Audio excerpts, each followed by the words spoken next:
TNI Ku Sayang, TNI Ku Malang, part kedua, oleh Dr. Anton Permana dari Tanhana Dharma Mangrava Institute. Sadarkah kita bahwa saat ini sebenarnya kita sudah dalam keadaan perang, tetapi bukan perang fisik antara militer Indonesia versus militer negara lain, tetapi saat ini sedang berlangsung perang asimetris, sebuah jenis perang modern yang bersifat non-fisik, tidak kelihatan dan tidak tampak. Perang ini dapat berupa perang ideologi, perang ekonomi, perang politik, perang budaya, dan perang proksi alias proxy war yang menggunakan para boneka, agen-agen yang merupakan anak bangsa sendiri yang dibina, dilatih, dicuci otaknya, kemudian diinfiltrasikan ke dalam tubuh-tubuh organ negara. Bahkan mereka diberikan fasilitas dan uang untuk tujuan-tujuan tertentu dalam hal mempengaruhi kebijakan negara. Semuanya hanya demi kepentingan kelompoknya, bukan rakyat. Sadarkah kita bahwa tiba-tiba saat ini dengan gagah perkasanya ada sekelompok orang seakan turun dari langit teriak atas nama keadilan, demokrasi, HAM, amanat reformasi, memprovokasi masyarakat untuk membenci TNI, mencaci maki TNI, menyerang TNI dengan tuduhan fitnah memberbubuta, memframing TNI begitu jahatnya, seolah semua kerusakan yang terjadi saat ini seolah-olah adalah ulah dari TNI. Padahal guys, pasca reformasi, justru TNI dikerangkeng, dilemahkan, dicabut kewenangannya dengan sedemikian rupa.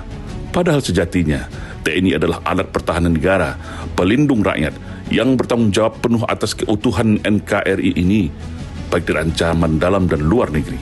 Namun, semua fakta ini diputarbalikkan.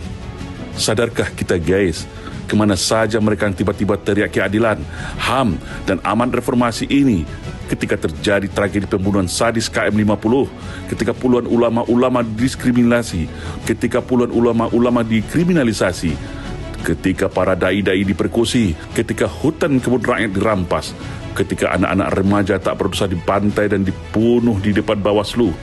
Kemana mereka ketika ratusan aktivis dan tokoh nasional dipenjarakan hanya karena berbeda pendapat? Kemana mereka ketika Undang-Undang Ciptaker, Undang-Undang Minerba, Undang-Undang KPK, dan hasil putusan Mahkamah Konstitusi yang melegalisasi perampokan brutal sumber daya alam dan mengangkangi konstitusi negara kita saat ini? Halo, hai, mereka kemana aja guys? Sadarkah kita, ada satu kelompok ketika berkuasa seolah jadi malaikat tak berdosa, padahal mereka lah para bandit biadab yang merusak hampir seluruh sendi dan tata kelola negara kita hari ini. Lalu tiba-tiba saat ini, saat mereka tidak berkuasa lagi, mereka mulai ribut, berteriak seakan hanya mereka lah para pembela kebenaran, seakan mereka menjadi kelompok yang paling menderita. Ingat, setelah tidak berkuasa lagi, mereka muncul tiba-tiba teriak bagai cacing kepanasan. Mereka memprovokasi para mahasiswa dengan agitasi-agitasi menakutkan. Padahal semuanya adalah ilusi, halusinasi ketakutan yang sengaja mereka propagandakan secara sistematis. Sungguh licik. Kalau dulu, saat 10 tahun mereka berkuasa, kelompok Islam yang selalu dihujat, dipojokkan, dikriminalisasi sedemikian rupa, saat ini giliran TNI pula yang seakan dibuat menjadi momok yang sangat menakutkan. Sadarkah kita guys, ini semua adalah permainan politik tingkat elit yang mengadu domba kita sesama anak bangsa, memecah belah kita semua agar terus ribut bertengkar, membenturkan kita dengan aparat dan tentara, sampai tujuannya tercapai, yaitu bagaimana tetap bisa mencengkram dan menghisap seluruh sumber kekayaan alam bangsa ini dengan mudah dan murah. Musuh utama mereka adalah TNI, karena militer adalah tulang punggung sebuah negara. Apabila militer lumpuh dan kembali ke barak, maka mereka akan leluasa bermain dan menguasai terus-menerus semua potensi sumber daya alam bangsa ini. Musuh utama mereka selanjutnya adalah Islam, karena kelompok mayoritas di negara ini.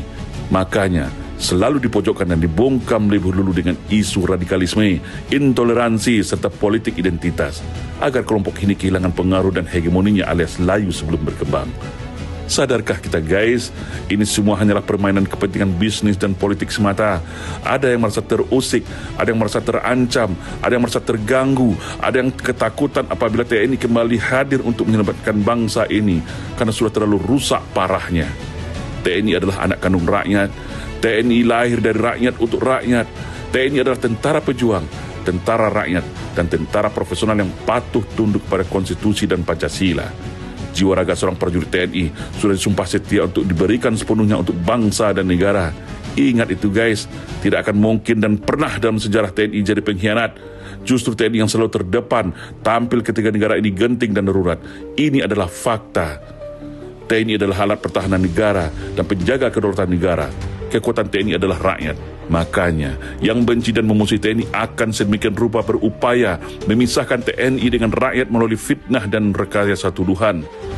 Rakyat harus sadar, rakyat harus paham untuk tidak mudah diprovokasi dan dihasut. Rakyat tidak boleh kalah lagi dan terkecoh permainan politik, agitasi, dan propaganda elit global asing ini.